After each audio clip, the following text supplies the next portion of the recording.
देखिए, ऐसा हो तो कारण है, अगर ऐसा होता है तो इसके लिए कारण रहेंगे एलजीसी। अभी 60,000 और हैं, ये भी इलीगल हैं।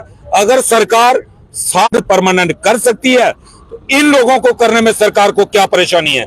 क्या जो लोग पहले 64 के तहत परमानेंट हुए हैं वो सरकार के रिश्तेदार थे? जबरदस्ती डिपार्टमेंट के अंदर कोई नहीं आया। जो भी डिपार्टमेंट के अंदर डेली वेजर लगा उसे चाहे किसी चीफ इंजीनियर ने लगाया, चाहे किसी मिनिस्टर ने लगाया। अगर मिनिस्टर था तो वो सरकार थी, अगर वो चीफ इंजीनियर था तो वो गवर्नमेंट का एचओडी था, वो लगा सकता था, उसको पावर थी। और जो चीफ सेक्रेटरी साहब है, ये भी जब पीडीडी के कमिश्नर थे तब इनके टाइम भी बहुत सारे डेली वेजर एंगेज हुए थे और वो लोग परमानेंट भी हुए हैं। पीडीडी के डेली वेजर 2007 में जो लगा है वो भी परमानेंट हो गया, लेकिन जो पीएचई का डेली वेजर है वो 94 वाला भी आज डेली वेजर पेंडिंग है। सरकार खुद कहती है एक प्रधान, एक संविधान, एक निशान, लेकिन आज फिर खुद सरकार इस चीज को एक्सेप्ट करती है कि जम्मू के अंदर 2 कानून चल रहे हैं। अगर 64 में 60,000 बैकडोर लोग परमानेंट हो सकते हैं तो जो 60,000 आज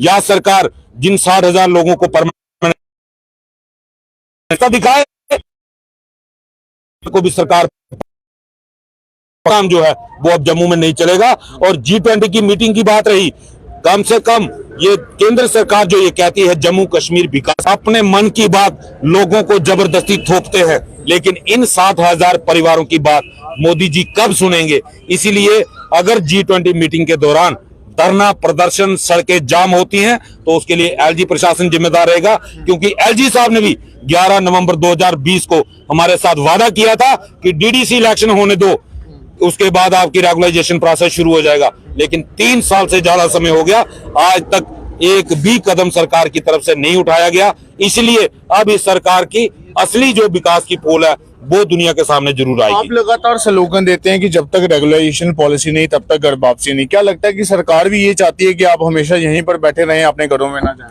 मुझे तो ऐसा ही लगता है कि सरकार की मंशा यही है कि ये लोग यहीं पे बैठे रहें, यहीं पे धरना प्रदर्शन करते रहे, क्योंकि शायद इनको अपने मुर्दाबाद के नारे सुनने में बहुत मजा आता है, इनको ये इंजॉय करते हैं उन नारों को। और मुझे तो ये लगता है कि सरकार यही चाहती है। अगर सरकार इनके शर्म नाम की चीज इनके अंदर होती तो ये 321 दिन धरना प्रदर्शन नहीं चलता। अभी सरकारी जितने भी मुलाजिम है सबका 4% डीए बढ़ाया गया, क्या आप लोगों के लिए भी कुछ किया गया या नहीं?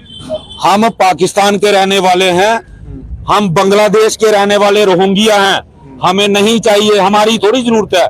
हम तो सरकार के लगते कुछ नहीं। अगर हम इंडियन होते तो हमारे ऊपर ये चीजें लागू होती, क्योंकि हिंदुस्तान के पूरे हिंदुस्तान के अंदर वीडीए वेरिएबल डेयरनेस अलाउंस पूरे देश में लागू है, सिर्फ जम्मू कश्मीर को छोड़ करके। और ये हमें तो रोहिंग्या समझते हैं, इसलिए तो हमारी बात नहीं सुन रहे। अगर ये हमें देश का नागरिक समझते होते, जम्मू कश्मीर का नागरिक समझते होते, तो लेह लद्दाख वालों ने 14,500 रुपया कर दिया अनस्किल्ड वर्कर का, जम्मू कश्मीर में 9,330 रुपए। अगर ये हमें जम्मू कश्मीर का नागरिक समझते होते तो कम से कम वो 14,500 रुपया जो लेह में लागू हुआ वो जम्मू में भी लागू हो जाता। इससे यह साबित होता है कि ये हमें रोहिंग्या समझते हैं या बांग्लादेशी समझते हैं या पाकिस्तानी समझते हैं। ये इसका जवाब आपको भारतीय जनता पार्टी के आज आप लोगों को ये लग रहा है कि आप लोगों के साथ भेदभाव हो रहा है? बिल्कुल, और लग नहीं रहा, हो रहा है, और सबूत है इस चीज का। मैंने आपको बताया कि प्रदेश के 2 टुकड़े करके 2 यूटियां बनाई। एक यूटी के अंदर अनस्किल्ड रेट जो है वो 14,500 है, दूसरी यूटी के अंदर 9,330 रुपए है। और उस यूटी में जहां पे 370 टूटने का सबसे बड़ा जश्न जम्मू के लोगों ने मनाया था, और आज उसका नतीजा मिल रहा है जम्मू वालों को कि जम्मू वालों को 9,330। और जो स्मार्ट सिटी के अंदर बाहर से लेबर आई है यूपी और बिहार से, उनको 1,000 रुपए पर डे दिए जा रहा है। आप कंफर्म करने जाके तो अब भेदभाव हो नहीं रहा, इससे बड़ा और भेदभाव क्या होगा जम्मू वालों के साथ? तो बिल्कुल महिलाएं भी पहुंची, इनसे भी हम जरूर बात करेंगे। क्या लगता है मिलेगी रेगुलेशन पॉलिसी या नहीं, या हमेशा ऐसे ही संघर्ष करते रहेंगे? पता नहीं गवर्नमेंट क्या सोच रही है, ये पता नहीं क्या सोचते हैं हमारे बारे में। डेली बेसिस को कुछ समझते नहीं है, अगर समझे तो तब भी है, नहीं सोचते उम्मीद हम रखते हैं अभी कुछ होगा, अभी कुछ होगा। और देखो अभी हमारे भाई बेचारे 320-22 दिन हो गए हैं इधर बैठे हुए, ये भी घर छोड़ के, छोटे छोटे बच्चे हैं, अभी बच्चों की एडमिशन, न्यू एडमिशन हो रही है, किताबें भी चाहिए, यूनिफॉर्में भी चाहिए, सब कुछ चाहिए, लेकिन ये सरकार कुछ नहीं सोच रही। अभी 9,000 से क्या बनता, देखो अभी जितने भी सरकारी कर्मचारी थे 4% डीए बढ़ाया गया, आप लोगों के लिए सोचा गया कुछ? हमारे लिए कुछ नहीं सोचा, कुछ नहीं सोचा। इनको कोई है ही नहीं दिल में कि डेली वेजरों के लिए कुछ करना है। अभी देखो भाई लोग कैसे कर रहे हैं, रियासी वाले दविंदर भाई जी, मैं डेली देखती हूँ वीडियो, कैसे कर रहे हैं, लेकिन इनको नहीं। सरकार सोई है, सोई क्या, अंधी है और बहरी है। लगता है इनको डॉक्टर के पास लेके जाना चाहिए सरकार को, कोई अच्छे डॉक्टर मिले, इनके कान भी साफ करवाए और आंखें भी साफ करवाए कि इनको दिखाई दे और सुनाई दे। इनको सुनाई नहीं दे रहा, ना तो दिखाई दे रहा है। ये ऐसे मस्त बैठे हैं, सोचते नहीं है डेली वेजरों का कुछ, ऐसे बैठे हुए हैं, कर देंगे बस बोलते हैं, लेकिन करते कुछ नहीं है। और भी है, आपका क्या कहना है कि क्या लगता है रेगुलेशन पॉलिसी मिलेगी, दिया जाता है जब तक रेगुलेशन पॉलिसी नहीं कर वापसी नहीं?